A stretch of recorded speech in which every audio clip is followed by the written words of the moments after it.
बाबा महेंद्रनाथ के रउआ दर्शन करी, साक्षात दर्शन करी। इस सावन के महीना में बाबा के दर्शन कर रहल अपना आप में एगो बहुत बढ़ल चीज़ बा। चूँकि सिवान के माननीय सांसद श्रीमती कविता सिंह की ऐच्छिक निधि से निर्मित स्ट्रीट लाइट हो, क्योंकि बार बार लोग ये आवाज़ उठावेला कि 3 करोड़ आई रहे, अजय सिंह खा गईले। और वह देखा बा अब 1 साल के अंदर में मेहंदार के कुछ अलग ही नज़ारा हुई।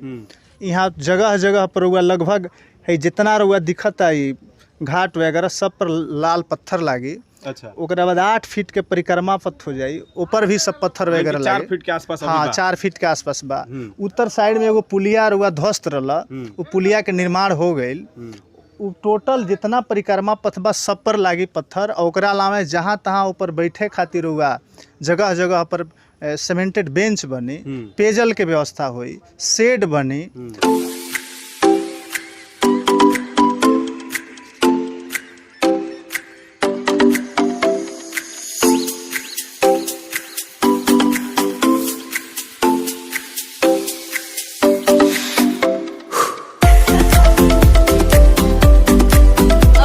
बीकॉम, बीएससी और एमए, एमकॉम करें विश्व की सबसे बड़ी यूनिवर्सिटी इग्नू से। सॉल्ड असाइनमेंट और गाइड बुक्स प्राप्त करें। संपर्क करें Mahakal computers, DAV college gate के सामने, सिवान।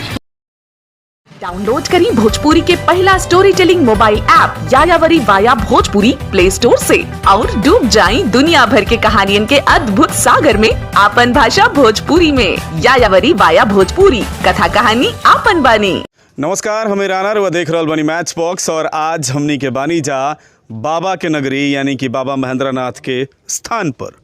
सावन के पावन महीना शुरू हो चुकल बा और पावन महीना में अगर बाबा के नगरी में, बाबा के दरबार में ना आवल जाओ तो शायद एगो गुनाह हमनी के कपार पर चढ़ जाई। ए बेरी हम ऐनी हो, हालांकि हम बाबा के दर्शन करावे से ज़्यादा बाबा के सावनी मेला के लेके जाके जौन तैयारी बाटे ओकरा के देखावे खातिर ज़्यादा ऐनी हम तो देखनी है कि जगह जगह मुख्य द्वार बनल बा, प्रवेश द्वार बनल बा। ओकरा अलावा रोड के अरिया स्ट्रीट लाइट लागल बा जौन की सांसद मद यानी कि सांसद कविता सिंह के मद से लागल बाटे। अभी हम घाट पर बानी और हमरा यहाँ से इत्तेफाक से कहीं या संजोग से कहीं यहाँ के सांसद प्रतिनिधि हैं, साथ ही साथ यहाँ के मुखिया प्रतिनिधि हैं और जदयू के यहाँ पर प्रखंड अध्यक्ष भी हैं। सत्येंद्र भारती जी हमरा साथे बनी। बताई कि अभी हाल फिलहाल में मेला के लेके कौना तरह के तैयारी प्रशासनिक स्तर पर चलता, ओकरा अलावा जनप्रतिनिधि के स्तर पर, जैसे अगर हुआ मुखिया प्रतिनिधि बानी, सांसद प्रतिनिधि बानी, तो सुने में आएगा कि सांसद जी भी कुछ काम है जा कुछ करवैले बनी, तो का काम बा?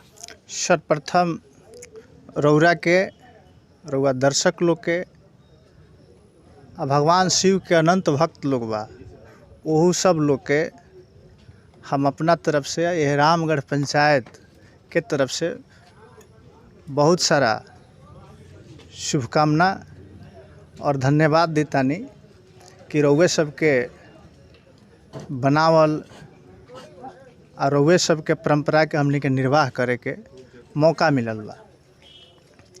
देखी, महेंद्रनाथ मंदिर रउओ जानतानी पूरे उत्तर बिहार के एगो अपने आप में भगवान शंकर के अद्भुत जगह बा। बिल्कुल। हमनी जहाँ भी खड़ा बानी, एक कमलदा सरोवर है हमारा पीछे, बहुत सारा ऐसा मान्यता बा और वह देखब कि एजा के एगो अलग नज़ारा बा। पूरा प्रखंड प्रशासन, जिला प्रशासन और पंचायत के हमनी के जो प्रतिनिधि बानी, हमार पत्नी बाड़ी चंदा भारती जी मुखिया बाड़ी, हमने के उनकर प्रतिनिधि बानी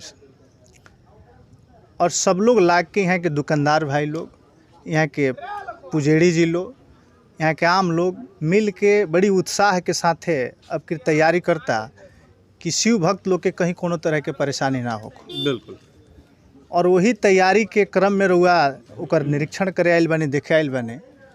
हम सिवान के लोकप्रिय माननीय सांसद कविता सिंह जी के धन्यवाद देव कि पहले जब यहाँ सूर्यास्त हो जाओ ओकरा बाद में बड़ी भयावह यहाँ पर अंधेरा होखे और लोग आवे से थोड़ा सा डर है, लेकिन आज रुआ देखब कि जैसे ही लाइट आई पूरा दुधिया रोशनी से जगमगा जाई मेहंदार। इससे कि सांसद मत से वहाँ के तरफ से स्ट्रीट लाइट लागल बा आ एकर दूर दूर तक रोशनी प्रकाशित बा और इससे बहुत श्रद्धालु लोग के जौन डर भय बनत रहल हमेशा के अंधेरा बा और वहाँ कैसे रहे का करे, तो लोग निफिकिर होके सभी दुकानदार भाई लोग श्रद्धालु लोग बड़ी अच्छा माने नज़ारा लगता। पर्यटन विभाग के भी तरफ से रुआ के बता दी कि लगभग 12 करोड़ रुपया के योजना चलता है जना में माननीय सांसद कविता सिंह जी के भी हम धन्यवाद देव वहाँ के बार बार कि चूँकि राशि यह कोनो विवादित मामला के कारण पेंडिंग रहे। हाँ, ये पर बड़ा हमें पूछेला रहनी हो, चूँकि बार बार लोग ये आवाज़ उठावेला कि 3 करोड़ आई रहे अजय सिंह खा गईले। देखिए, आरोप लगावे के केहू पर आरोप लगावल जा सकता, आरोप लगावल साधारण बात बा, हमरा पर भी केहू लगा सकता, रौरो पर केहू लगा सकता, लेकिन मनसा का बा ये आदमी के सामने जब आवेला तो पता चलेला। वहाँ लोग के अथक प्रयास से एगो और वहाँ लोग के यह पंचायत के प्रति बाबा के प्रति लगाव कहीं कि यह पंचायत के सांसद आदर्श ग्राम में भी वहाँ लोग गोद ले बानी कविता सिंह जी। एक के लेके भी हम वहाँ के धन्यवाद दें।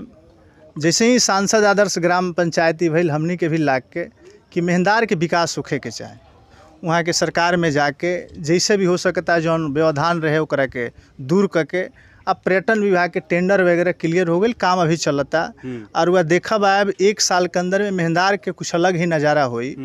यहाँ जगह जगह पर हुआ लगभग है जितना रुआ दिखता है घाट वगैरह सब पर लाल पत्थर लागी। अच्छा, ओकरा बाद 8 फीट के परिक्रमा पथ हो जाई, ऊपर भी सब पत्थर वगैरह लागे। 4 फीट के आसपास। हाँ, 4 फीट के आसपास बा। उत्तर साइड में एगो पुलिया रुआ ध्वस्त रहला, वो पुलिया के निर्माण हो गई।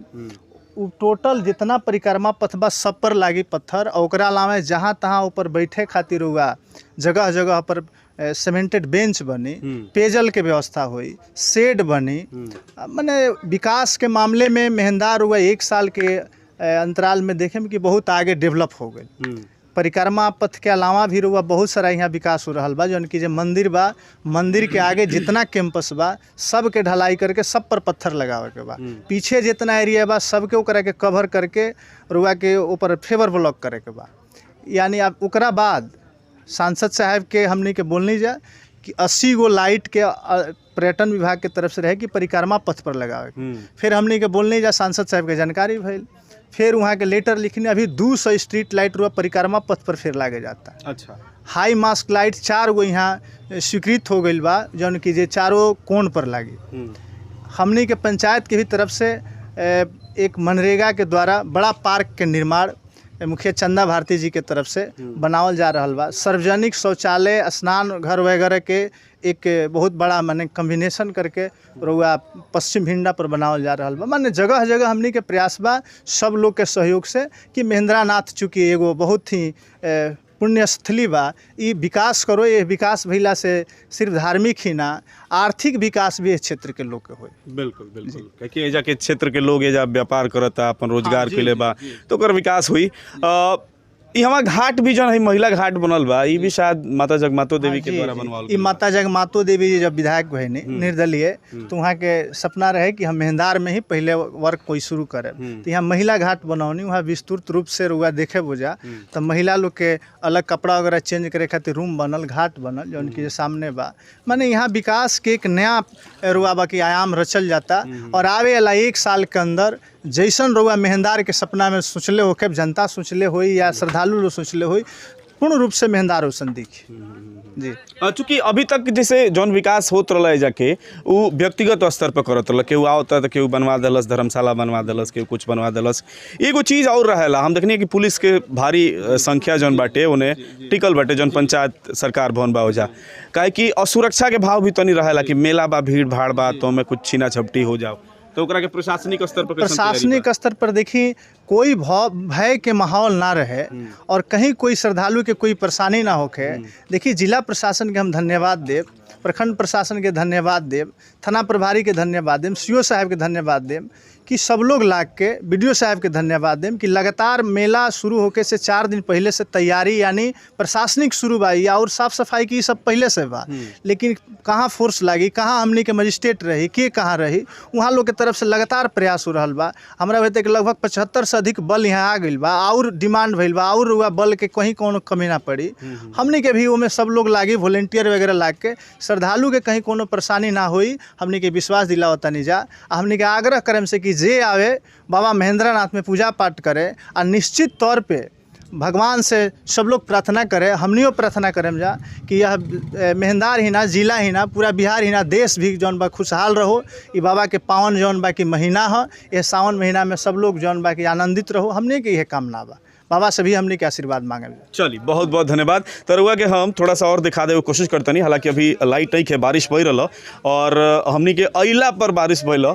जब हमनी के पहुँचनी है जा आसपास में तब बारिश होके लगल तो ये बड़ा खुशी भइल। और सावन के पहला दिन हटे, लाइट वगैरह लागल बा। जब लाइट जली नू तब हम रुआ के दिखाएम तो ऊ जो नज़ारा बाटे वाकई में बढ़िया लगी। यहाँ पर रुआ के दिखा दी कि महिला घाट है। अगर महिला श्रद्धालु लोग आवता तो लोग के नहाए खातिर, कपड़ा बदले खातिर, काहे कि बहुत बड़ समस्या होला, तो ओकरा खातिर भी व्यवस्था यहाँ पर कल गई बाटे। रुआ साफ है ने घुमा के दिखा दो कि नहाए की व्यवस्था बा, कपड़ा वगैरह चेंज करे खातिर महिला लोग खातिर बाटे। एकर जौन निर्माण बाटे माननीय विधायिका जगमातो देवी के ऐच्छिक मद से मेहदार में महिला घाट एवं स्नान घर का उद्घाटन 15/2/2010 के फागुन शुक्ल पक्ष द्वितीया माननीय मुख्यमंत्री नीतीश कुमार जी के गरिमामयी उपस्थिति में संपन्न भई रहे। मेला के का तैयारी चलता वो चल के रहुआ के हम दिखावतानी। बाबा महेंद्रनाथ के प्रांगण में दरवाजा पर बानी और यहाँ के मुख्य पुजारी लाल बाबा बानी। बाबा से जाने के चाहते नहीं, बाबा अभी मेला के लेके पहला दिन है, आज मेला के लेके कौना तरह के तैयारी भइल बा, तैयारी कैसन भइल बा? चूँकि प्रशासन बड़ा कह रहा बा कि हम प्रशासन तैयारी बहुत बढ़िया कैले बनी, तो कैसन तैयारी बा? जौन भी कहता वो सत्य बात कहता, जे भी कहता जी। हम राणा बाबू से भी कहे कि प्रशासन हम ही रह रहे हैं जी, हमने के में मदद करे के चाहिए, ठीक न? आई सबकर धर्म है, सबकर घर है, सबकर पिता यहाँ कहीं। ऐसे हमने के प्रत्येक साल के भांति अपना तरफ से रउआ दिखाई भी देता है कि हमारे मुखिया जी प्रखंड स्तर से, थाना से, जिला से बहुत बढ़िया जौन बतन व्यवस्था बाटे। अभी अभी अपना व्यवस्था खातिर हमने के दोनों भाई लड़त रहनी है सो कि ना, हमने के लड़ के व्यवस्था करतनी सो कि हमने के श्रद्धालु के कौनो आस्था पर चोट ना पहुँचे।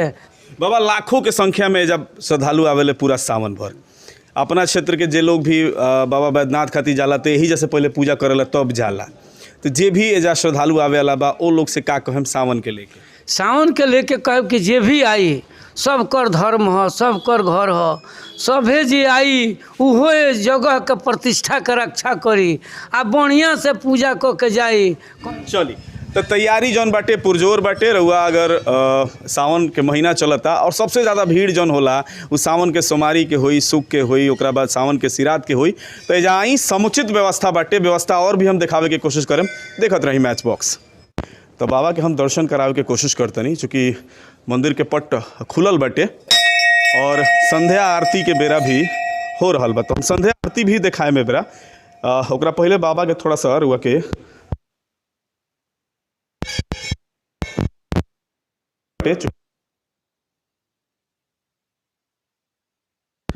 और बाबा के रुआ साक्षात दर्शन करी। सावन के पहला दिन हटे के पावन महीना में बाबा के स्थान पर हम पहुंचल बनी। बाबा के लाइव दर्शन करावल, लगे आके दिखा दो कि बाबा की जो जौन लिंग बाटे, ये बाबा के ज्योतिर्लिंग हटे। बाबा महेंद्रनाथ के रउआ दर्शन करी, साक्षात दर्शन करी। इस सावन के महीना में बाबा के दर्शन कर रहल अपना आप में एगो बहुत बढ़न चीज़ बा। चूँकि भीड़ इतना ज़्यादा होला तो रुआ भीड़ में दर्शन करे में बड़ा दिक्कत हुई। हालांकि अभी जौन बा संध्या के बेरा बाटे और अभी भीड़ कम बाटे, थोड़ा देर बाद आरती होके बा तो बड़ा भीड़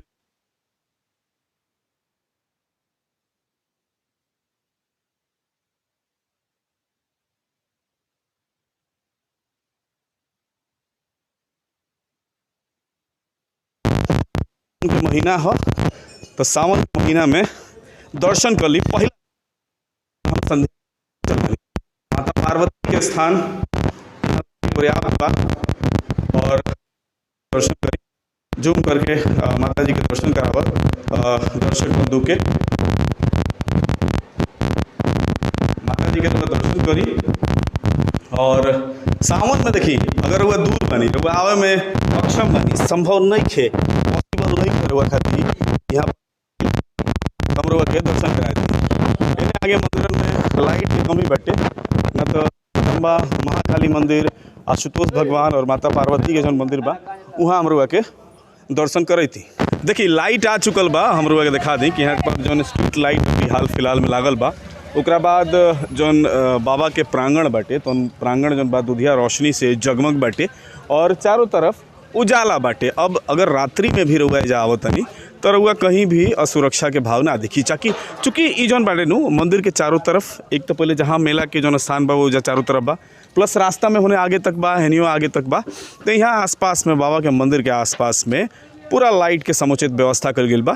थोड़ा सा हमें पर दिखावे की कोशिश करते नहीं। यहाँ जो हमारा पता चलल है कि सिवान के माननीय सांसद श्रीमती कविता सिंह की ऐच्छिक निधि से निर्मित स्ट्रीट लाइट हो, जौन की थोड़ा सा जूम करके दिखा दो कि जौन बाटे ई चारों तरफ लागल है। ओकरा अलावा जौन परिक्रमा पथ बाटे, जौन सरोवर के चारों तरफ परिक्रमा करे वाला रास्ता बनल बाटे, जौन की पहले 4 फीट के रहल अब वो 8 फीट के हो गई बा। ओकरा अलावा ऊपर चारों तरफ स्ट्रीट लाइट लागे जा रहल बा, जौन की पर्यटन विभाग के खर्च से लागी और माननीय सांसद के अनुशंसा कैला पर लागी। तो ये जौन काम बाटे ये अभी भइल बाटे। ऐसे अभी अगर वो आवतनी बाबा महेंद्रनाथ के मंदिर में तो जौन परिदृश्य बह जाके वो बिल्कुल ही बदलल और गजब के जगमग लागता और वाकई में बहुत ही सुंदर लाग रहल बा। अभी आवे लायक बा, संभव होखे तो ज़रूर आई, संध्या में आई तो बड़ा मजा आई।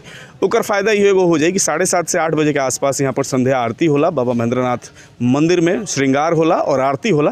तो ओमे भी रउआ सम्मिलित हो सकतनी और बाबा के आशीर्वाद प्राप्त कर सकतनी।